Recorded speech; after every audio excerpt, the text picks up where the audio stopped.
Ada yang cakap nak beli emas fizikal, tak nak yang digital. Masih ada yang keliru dengan public gold tuan-puan. Ingat beli emas digital dan tak dapat emas fizikal. Jom saya explain. Sebenarnya tuan-puan, public gold adalah pengilang dan pengeluar emas bukan sahaja untuk pelanggan individu, malah turut juga supply untuk kedai-kedai emas. Bukan sahaja di Malaysia, malah produk public gold dah sampai ke Dubai. Secara asasnya, emas yang terbaik adalah emas fizikal di tangan. Jadi sesiapa yang berfikiran begitu dah betul dah. Di public gold tuan-puan, kita boleh pilih item apa yang kita nak beli. Contohnya emas 1 gram macam ni. Boleh terus add to cart, kemudian tuan-puan bayar je gold premium dan juga kos postage secara berinsurans. Dalam masa 7 hari bekerja, pasti akan sampai ke rumah tuan-puan.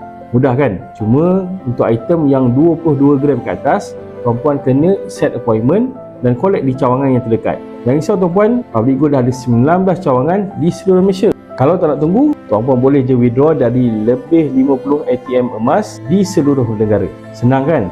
Jadi tuan-puan, pilih item, bayar dan tunggu sampai di rumah. Buat tuan-puan yang masih lagi belum ada simpanan emas, nak mulakan simpanan emas secara fizikal, tak kira lah gold bar macam ni atau macam ni ataupun bina yang macam ni, tuan-puan boleh je isi beg biru kat bawah ataupun DM saya untuk saya bantu tuan-puan mulakan langkah pertama hari ini.